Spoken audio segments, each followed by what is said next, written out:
Vamos continuar hoje o livro de Agostinho, comentado pelo professor Berto Roden. Em determinados momentos eu vou lendo capítulos desse livro, para que você tenha noção dos comentários do professor Roden, que são muito bons, e de Santo Agostinho. Vamos começar falando sobre Madaura, Prelúdios do Amor.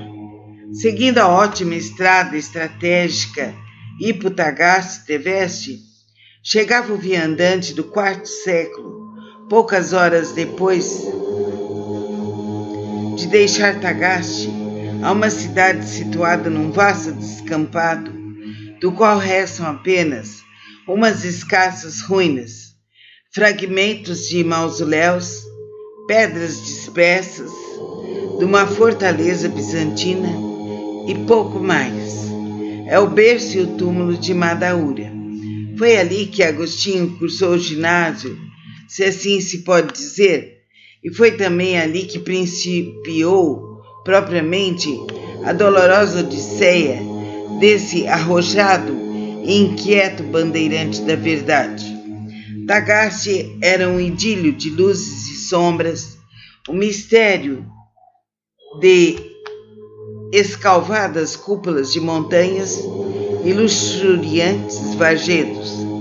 Madaura tinha um quê de épice e de trágico ao mesmo tempo. Aquela atmosfera saturada de luz solar, o longínquo anfiteatro rochoso do Aurés, cingindo imensas planícies de precária vegetação para o leste, as estranhas silhuetas de uma cordilheira e, a recortar as linhas do horizonte, para o sul,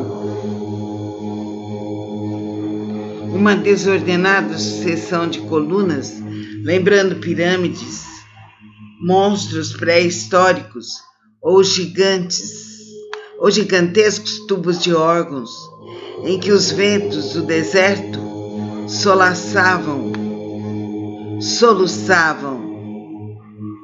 as suas tristes elegias. Tudo isso era de molde a encher a alma de meditação, de silêncio, de nostalgia e de eternidade. Tagaste parecia um sorridente presépio para crianças inocentes. Madaura era uma esfinge cujos olhos hirtos interrogavam o infinito. Nesse cenário africano, feito de espaçosos e de luzes,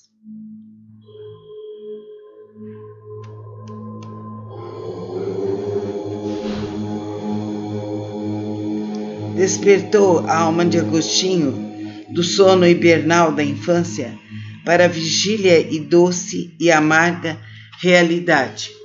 O coração vibrátil do adolescente soube amar quase com a mesma paixão os sempre antigos e sempre novos encantos da natureza, com que pouco depois o jovem estudante de Cartago se enamoraria de voluptuosos corpos femininos, e mais tarde o místico de Milão, Hipona, abraçaria a imortal formosura de intangível divindade. Se as coisas sensíveis não tivessem alma, escreve ele, no apogeu de sua espiritualidade, não as poderíamos amar com tanto ardor. Paulo de Tarso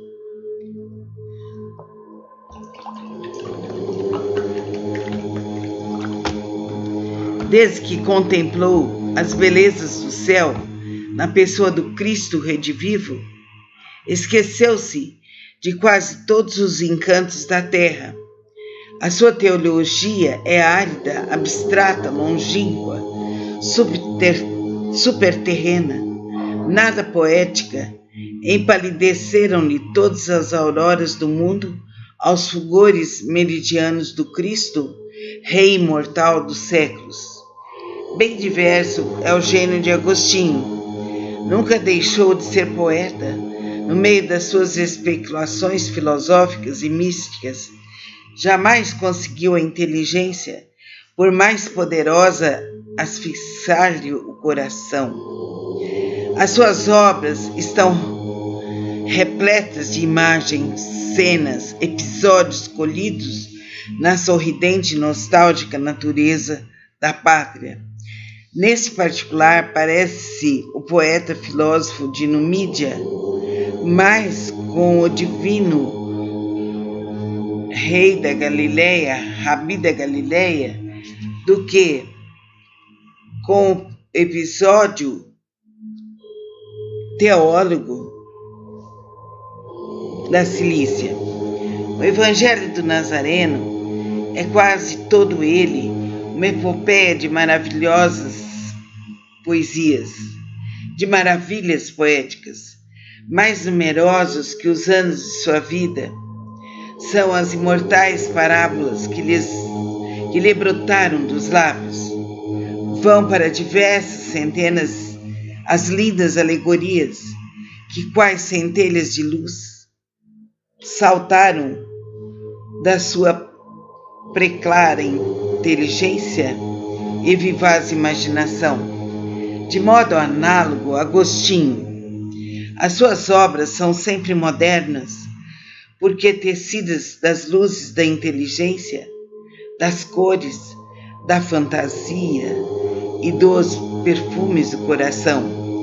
Agostinho é, antes de tudo, o cantor da luz, o poeta da claridade solar.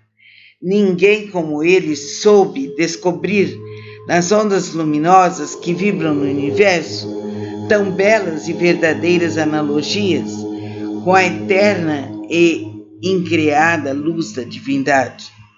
Deus é luz e não há trevas nele, escreve o apóstolo do amor. O que os olhos de Agostinho bebiam avidamente na taça imensa daquela tépida atmosfera de Numídia ainda não era dado, enfim, à sua alma sedenta de verdade, mas ainda sepulta nas trevas. Devem do erro do pecado. Só daí uns decênios seria o veemente heliotropismo dessa alma naturalmente cristã, satisfeito definitivamente.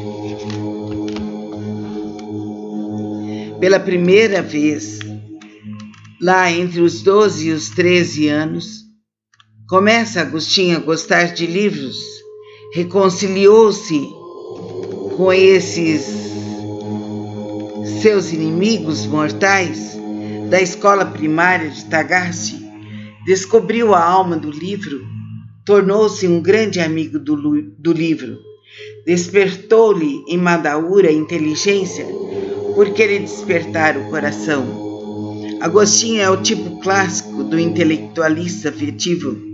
Melhor do que ninguém compreendeu ele, porque profundamente o sentiu. Não pôde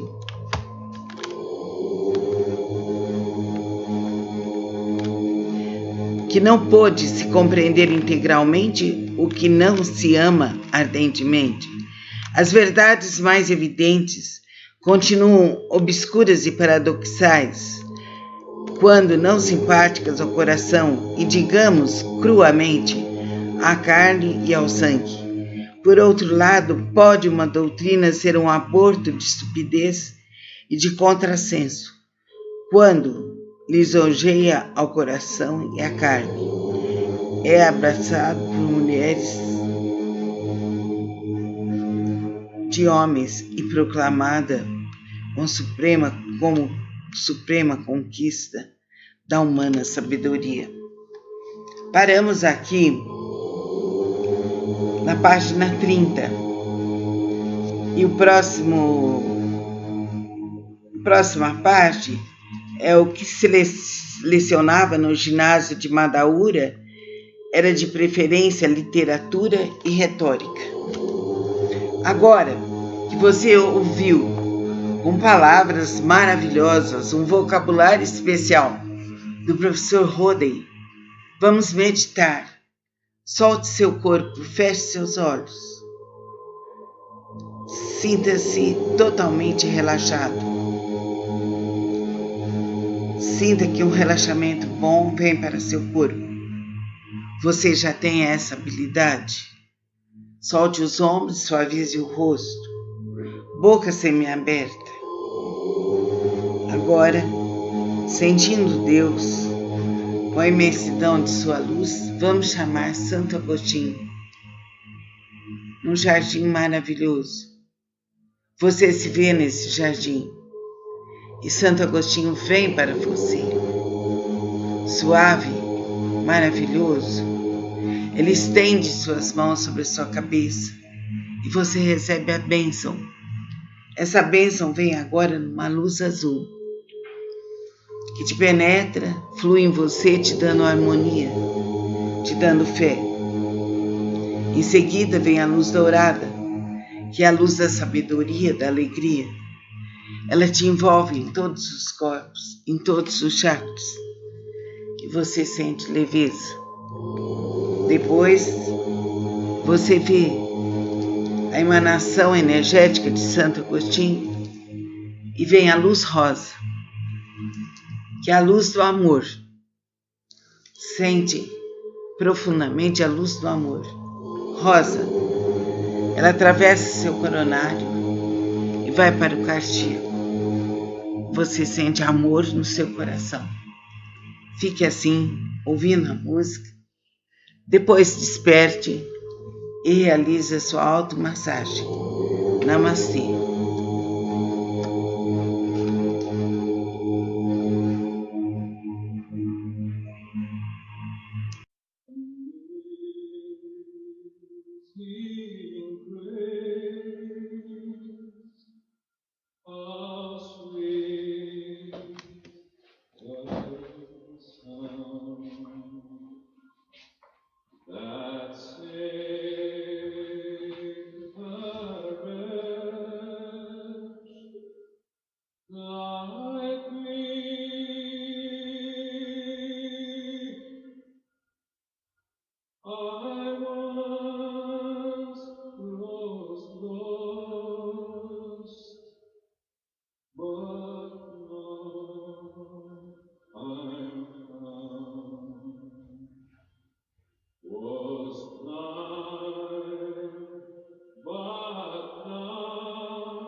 From that great org.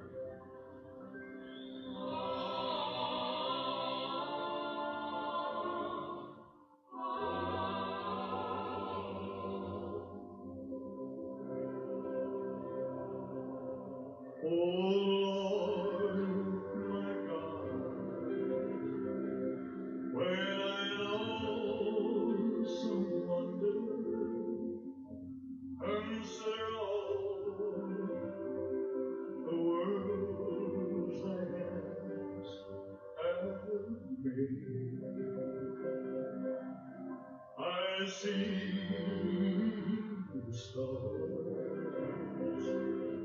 I hear the rolling thunder, my power throughout the universe displayed. Sing it, fellas.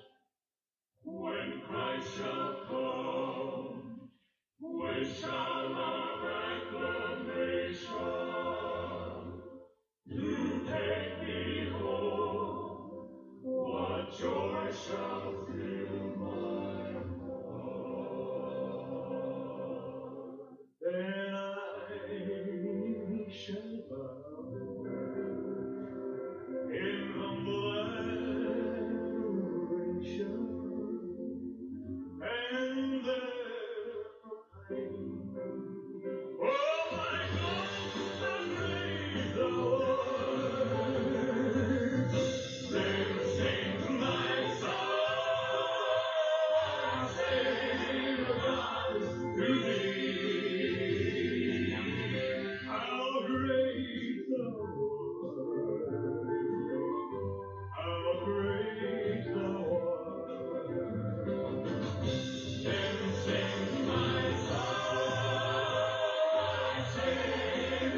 então entrego todo o meu ser, faça em mim só o teu querer.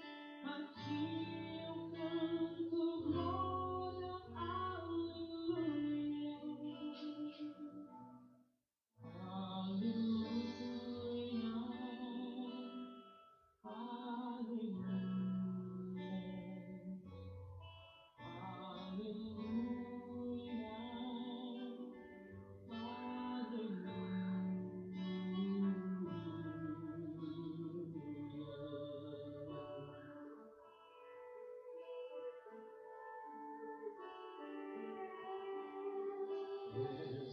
Rei dos reis, eterno Deus, o Criador da terra e céu, só Tu és digno de louvor e glória.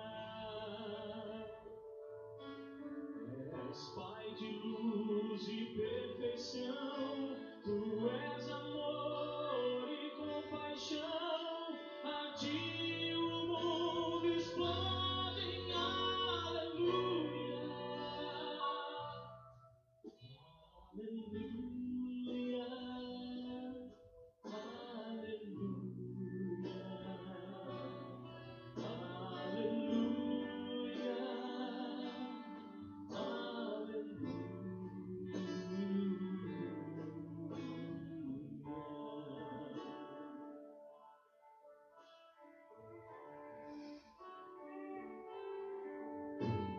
Teu reino entre nós se faz com atos de justiça e paz, no Espírito de Deus em alegria.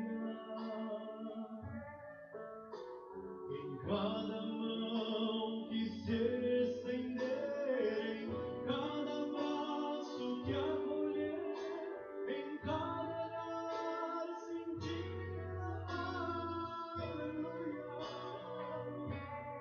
Aleluia, aleluia,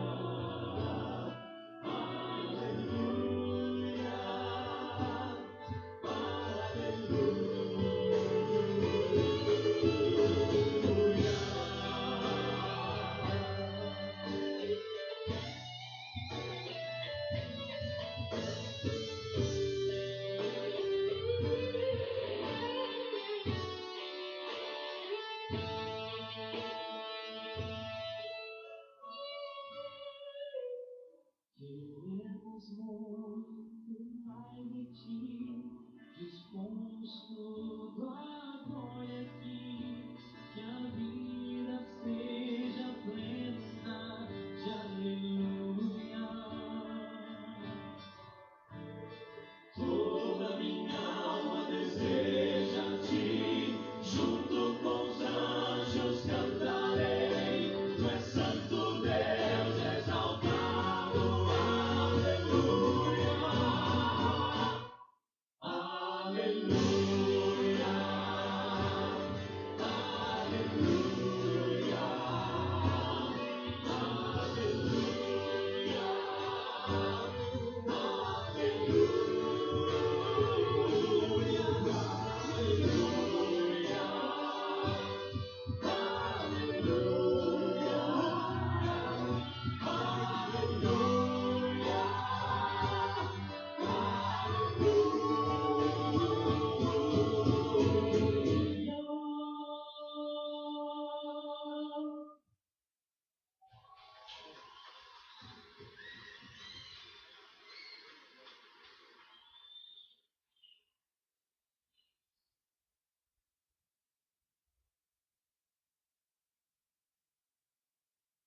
What a beautiful name it is, the name of Jesus Christ, my King. A Bíblia tem influenciado a vida de milhões de pessoas ao longo da história.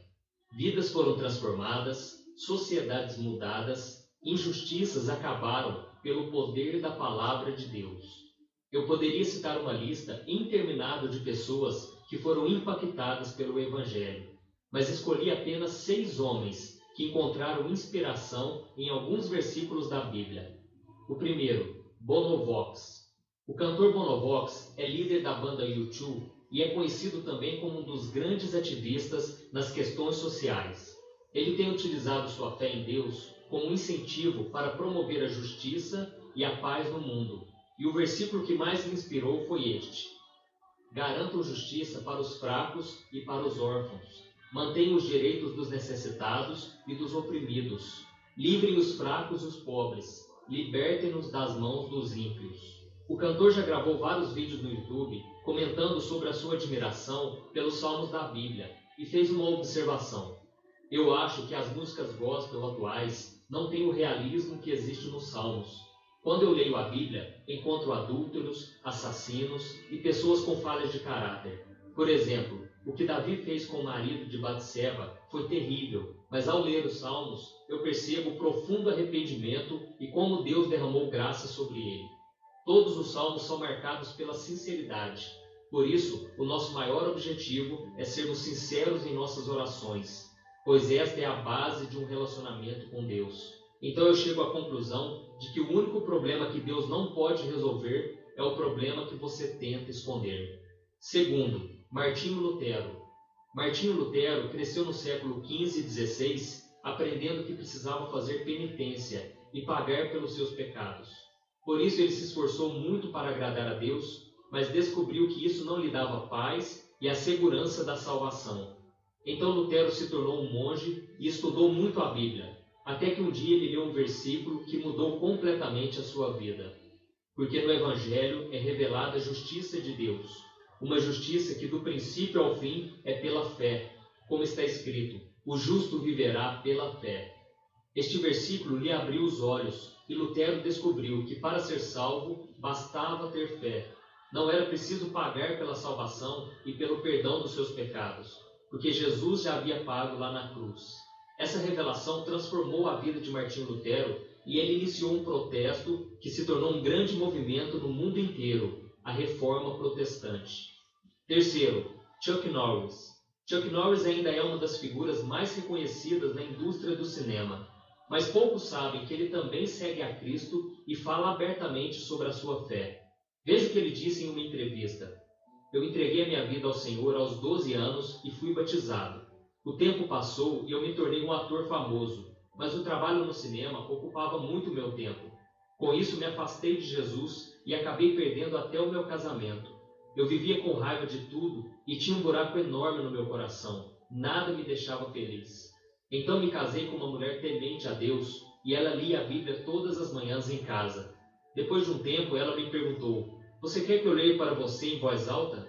Eu aceitei e comecei a ouvir as passagens que ela lia em voz alta para mim. Até que uma manhã eu disse: agora é minha vez de ler. E quando comecei a ler a Bíblia em voz alta, um versículo me tocou profundamente. Por isso é que foi dito: desperta, ó tu que dormes, levanta-te dentre os mortos e Cristo resplandecerá sobre ti. Naquele momento, Deus falou ao meu coração: Chuck, é hora de voltar para casa. Você já passou tempo suficiente longe de mim. E hoje eu posso dizer com alegria que o meu coração está cheio da presença de Deus. Quarto, Santo Agostinho. Agostinho de Hipona, conhecido mundialmente como Santo Agostinho, foi um dos mais importantes teólogos e filósofos dos primeiros anos do cristianismo. Mas antes de se converter, ele tinha uma vida muito desregrada e vivia em orgias com mulheres. Por isso ele tinha um conflito interno muito grande, pois não conseguia ter a vida espiritual que desejava. Até que um dia, sentado num jardim, ele ouviu uma voz como se fosse de uma criança, pedindo para que ele abrisse a Bíblia.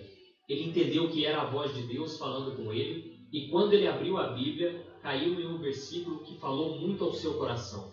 Comportemo-nos com decência, como quem age à luz do dia, não em orgias e bebedeiras, não em imoralidade sexual e depravação, não em desavença e inveja. Pelo contrário, revistam-se do Senhor Jesus Cristo e não fiquem premeditando como satisfazer os desejos da carne. Esses versículos fizeram Agostinho entender que a única solução para o seu pecado era Jesus Cristo. A vida louca que ele tinha nunca havia lhe trago satisfação. E se ele quisesse estar com Jesus, deveria renunciar o seu estilo de vida. Então Agostinho abandonou a vida de pecado e se tornou um dos grandes pensadores cristãos, que até hoje influencia a forma como interpretamos a Bíblia. Quinto, Martin Luther King Jr. O Dr. Martin Luther King era um pastor norte-americano que ficou conhecido pela sua luta contra a discriminação e a segregação racial nos Estados Unidos no século passado. Ele cresceu na igreja e aprendeu na Bíblia que todos somos iguais diante de Deus.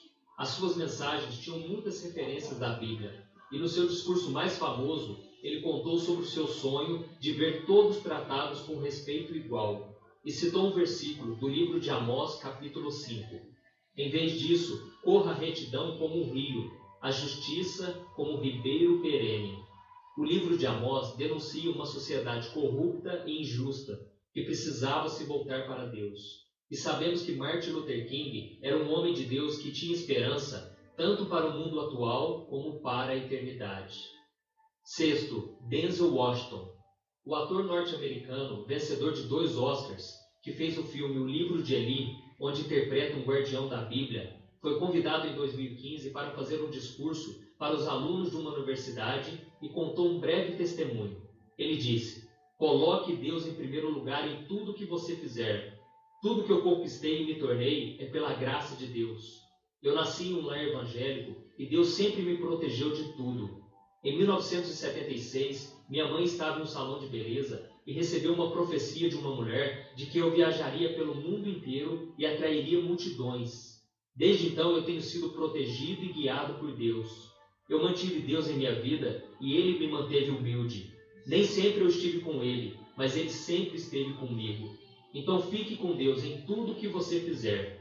Denzel Washington também incentivou a todos a ter uma vida de oração, baseando-se neste versículo.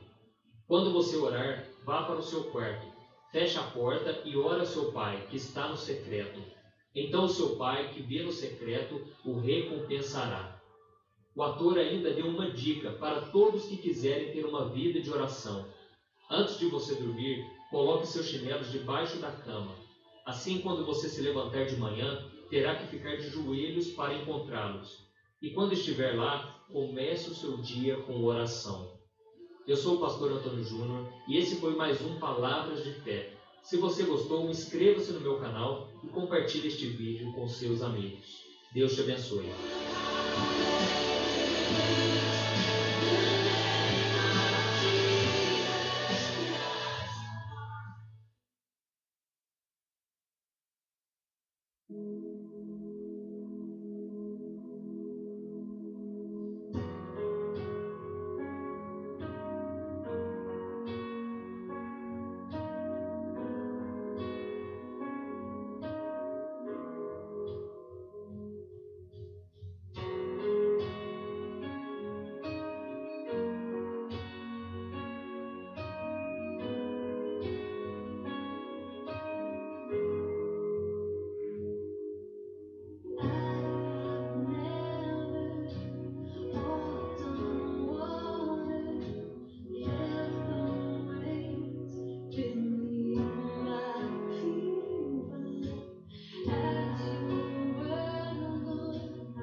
One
Lord, my God,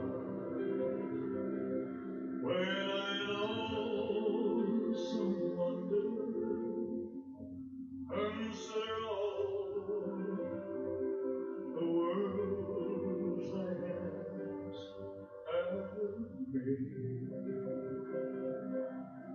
I see the stars, I hear the rolling thunder, thy power throughout the universe displayed. Sing it, fellas. When Christ shall come, when shall our acclamation to take me home? What joy shall fill my heart? Then I shall bow in humble adoration, and there proclaim, oh my God, and praise the Lord. Then sing my soul, Savior God, to thee. How great thou art, how great thou art. Then sing my soul, Savior God, to thee.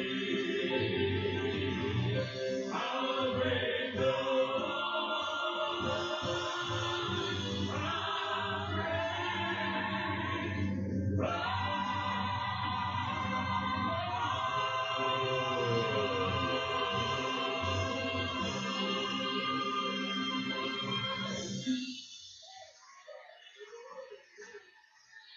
Thank you.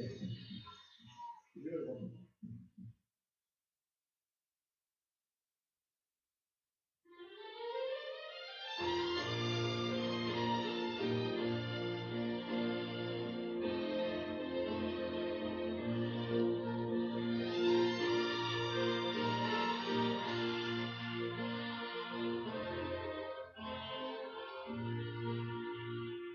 Homens numa se revolta, as ondas nos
Rei dos reis, eterno Deus, o Criador da terra e céu, só tu és digno de louvor e glória. És Pai de luz e perfeição, tu és amor e compaixão, a ti o mundo explode em aleluia. Aleluia, aleluia,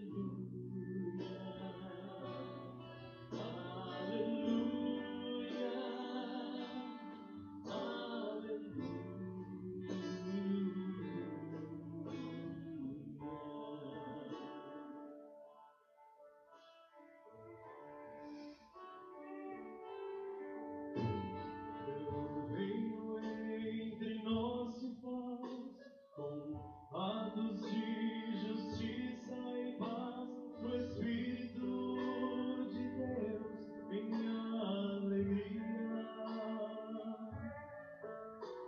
Em cada mão que se estender, em cada braço que acolher, em cada olhar sentir aleluia.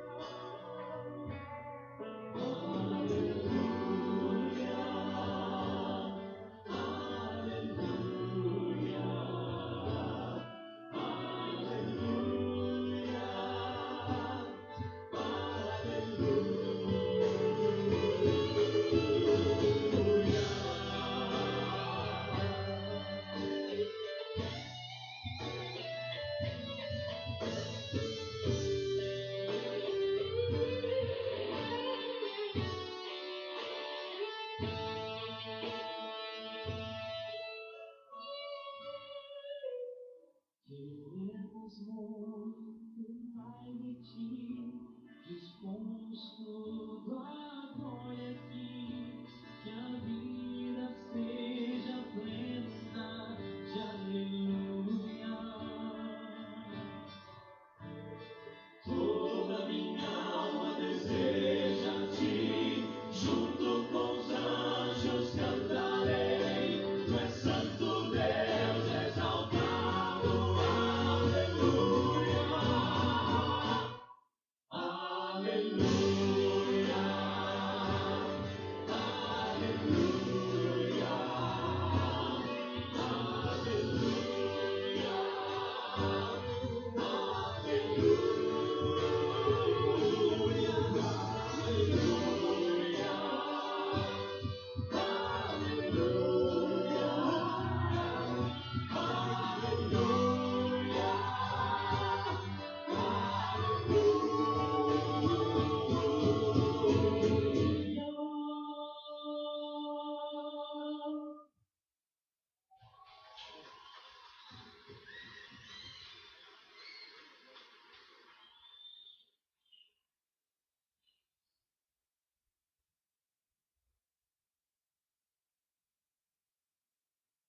What a beautiful name it is, the name of Jesus Christ, my King. A Bíblia tem influenciado a vida de milhões de pessoas ao longo da história.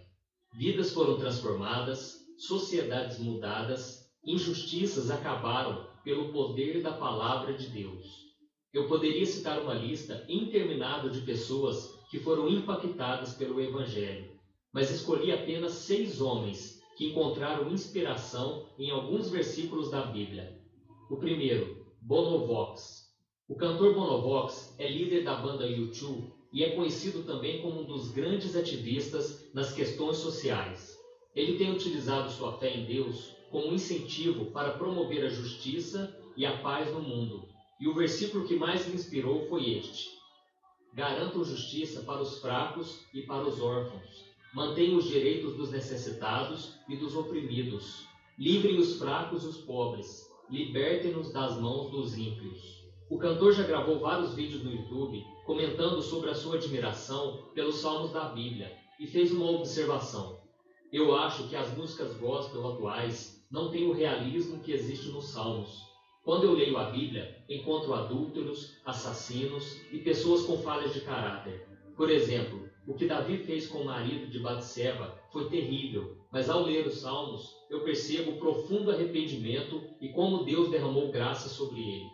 Todos os Salmos são marcados pela sinceridade. Por isso, o nosso maior objetivo é sermos sinceros em nossas orações, pois esta é a base de um relacionamento com Deus. Então eu chego à conclusão de que o único problema que Deus não pode resolver é o problema que você tenta esconder. Segundo, Martinho Lutero. Martinho Lutero cresceu no século XV e XVI, aprendendo que precisava fazer penitência e pagar pelos seus pecados. Por isso ele se esforçou muito para agradar a Deus, mas descobriu que isso não lhe dava paz e a segurança da salvação. Então Lutero se tornou um monge e estudou muito a Bíblia, até que um dia ele leu um versículo que mudou completamente a sua vida. Porque no Evangelho é revelada a justiça de Deus, uma justiça que do princípio ao fim é pela fé, como está escrito, o justo viverá pela fé. Este versículo lhe abriu os olhos e Lutero descobriu que para ser salvo bastava ter fé. Não era preciso pagar pela salvação e pelo perdão dos seus pecados, porque Jesus já havia pago lá na cruz.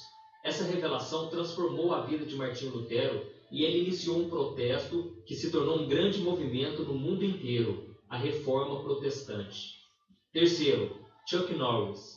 Chuck Norris ainda é uma das figuras mais reconhecidas na indústria do cinema, mas poucos sabem que ele também segue a Cristo e fala abertamente sobre a sua fé. Veja o que ele disse em uma entrevista. Eu entreguei a minha vida ao Senhor aos 12 anos e fui batizado. O tempo passou e eu me tornei um ator famoso, mas o trabalho no cinema ocupava muito meu tempo. Com isso me afastei de Jesus e acabei perdendo até o meu casamento. Eu vivia com raiva de tudo e tinha um buraco enorme no meu coração. Nada me deixava feliz. Então me casei com uma mulher temente a Deus e ela lia a Bíblia todas as manhãs em casa. Depois de um tempo ela me perguntou, você quer que eu leia para você em voz alta? Eu aceitei e comecei a ouvir as passagens que ela lia em voz alta para mim. Até que uma manhã eu disse, agora é minha vez de ler. E quando comecei a ler a Bíblia em voz alta, um versículo me tocou.